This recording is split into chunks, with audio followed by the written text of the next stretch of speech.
Les véhicules équipés d'une transmission automatique disposent d'une fonction assistant autoroute et trafic qui associe le régulateur de vitesse adaptatif Stop and Go à la fonction de centrage voie. Grâce aux informations recueillies par la caméra fixée sur le pare-brise et le radar situé dans le bouclier avant, l'assistant autoroute et trafic est capable de diriger et maintenir votre véhicule au centre de sa voie de circulation, tout en respectant une vitesse de régulation et une distance de suivi avec le véhicule qui vous précède. Pour mettre en service l'assistant autoroute et trafic, activez tout d'abord le régulateur de vitesse adaptatif Stop and Go en pressant ce contacteur. Ce témoin s'allume accompagné de tirets pour signifier que le système est en attente de mémorisation d'une vitesse de régulation. Et le message Régule adaptatif ON apparaît au tableau de bord. Notez que le régulateur adaptatif Stop and Go peut être activé de 0 à 170 km/h. Une fois la vitesse souhaitée atteinte, pressez l'un de ces contacteurs. La fonction est alors activée et la vitesse actuelle mémorisée. Elle apparaît en vert au tableau de bord accompagnée de ce témoin. À tout moment, vous pouvez modifier la vitesse de régulation en appuyant successivement sur plus ou moins jusqu'à obtenir la vitesse désirée. Notez que lorsque le régulateur de vitesse adaptatif Stop and Go est activé, une distance de suivi est toujours activée par défaut. Elle correspond à un temps de suivi de 2 secondes et s'affiche en vert au tableau de bord. Il est possible de régler la distance de suivi avec le véhicule qui vous précède en appuyant plusieurs fois sur ce contacteur. Les barres de suivi horizontales apparaissant au tableau de bord correspondent à la distance souhaitée. Plus la barre est loin de votre véhicule, plus le temps de suivi est long. 2,4 secondes environ pour une distance longue à 1,2 secondes environ pour la distance de suivi la plus courte.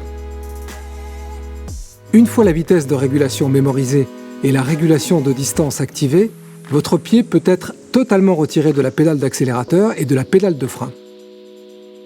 Cependant, il est fortement conseillé de garder les pieds à proximité des pédales pour être prêt à intervenir en cas de nécessité.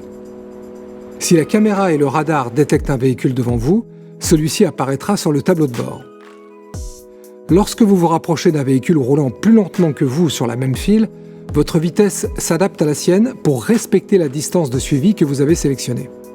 Si le véhicule qui vous précède accélère, votre voiture accélère aussi jusqu'à atteindre à nouveau la vitesse de régulation choisie. Lorsque le véhicule devant vous décélère et s'arrête pour ensuite repartir, votre véhicule est capable d'en faire autant, sans action de votre part sur les pédales. Une fois le régulateur de vitesse adaptatif activé, et pour que votre assistant autoroute et trafic soit pleinement actif, vous devez maintenant activer le centrage voie, permettant de maintenir le véhicule dans votre voie de circulation en pressant ce contacteur. Le message « Centrage voie activé » accompagné de ce symbole et ce témoin s'affiche alors au tableau de bord. Le témoin et les indicateurs de ligne apparaissent en vert lorsque le centrage voie est opérationnel. Si les lignes et le témoin restent en gris, c'est que les conditions de fonctionnement du centrage voie ne sont pas réunies. Le centrage voie est actif lorsque votre vitesse est comprise entre 60 et 160 km/h. Notez que si le régulateur de vitesse adaptatif n'est pas activé au moment où vous souhaitez actionner le centrage voie, le message « Activez d'abord régule adaptatif » apparaît au tableau de bord. Lors de l'utilisation du centrage voie, vous devez conserver les mains sur votre volant, comme vous l'indique ce symbole. Le système vous alerte s'il ne détecte pas la présence de vos mains sur le volant. Après 15 secondes, le message « Gardez les mains sur le volant » apparaît en jaune au tableau de bord.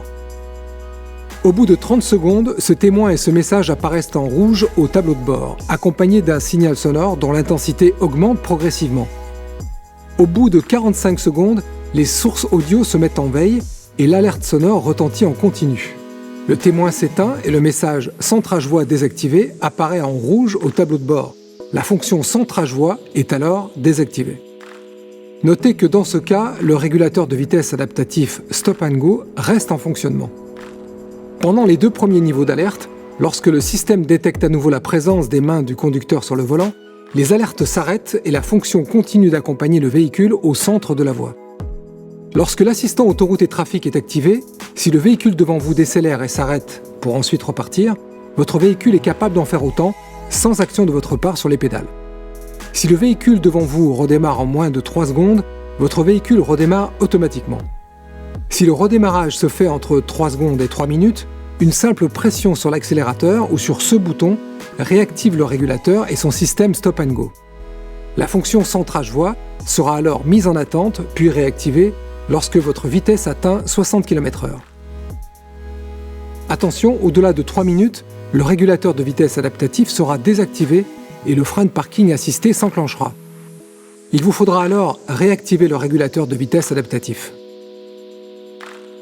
À tout moment, il vous est possible d'aller au-delà de la vitesse de régulation et d'effectuer un dépassement en agissant tout simplement sur la pédale d'accélérateur. Notez que l'activation du clignotant met en attente la fonction centrage-voie. Pour confirmer la mise en attente de la fonction centrage-voie, ce témoin et des indicateurs de ligne gauche et droite s'affichent en gris au tableau de bord. Durant le temps du dépassement, la vitesse de régulation s'affiche en rouge et clignote au tableau de bord. Si votre distance avec le véhicule qui vous précède est inférieure à celle que vous avez sélectionnée, la fonction contrôle de distance n'est plus assurée et la barre de distance de suivi programmée clignote au tableau de bord. Une fois le dépassement réalisé, relâchez naturellement la pédale d'accélérateur pour que l'assistant autoroute et trafic reprenne ses fonctions. Le régulateur de vitesse adaptatif peut être mis en veille en agissant sur la pédale de frein ou bien en pressant ce contacteur. La vitesse de régulation et la distance de suivi sont alors mémorisées et le centrage-voie se met en attente. Le témoin apparaît en gris au tableau de bord accompagné du message « Régule adaptatif déconnecté ». Pour réactiver le régulateur de vitesse adaptatif, il suffit d'appuyer sur ce contacteur. Les derniers réglages enregistrés sont alors rétablis. Un appui sur ce contacteur réactive la fonction de régulation sans tenir compte de la vitesse mémorisée. C'est votre vitesse courante qui est alors prise en compte. Enfin, pour désactiver l'assistant trafic et autoroute, appuyez simplement sur ce contacteur. Pour le bon fonctionnement du système, veillez à ce que la caméra et le radar ne soient pas occultés par d'éventuelles saletés, boue ou neige par exemple. La fonction peut être temporairement perturbée lorsque la visibilité de la route est mauvaise ou qu'elle comporte des virages en épingle. Notez que la caméra et le radar ne détectent que les véhicules roulant dans le même sens que vous.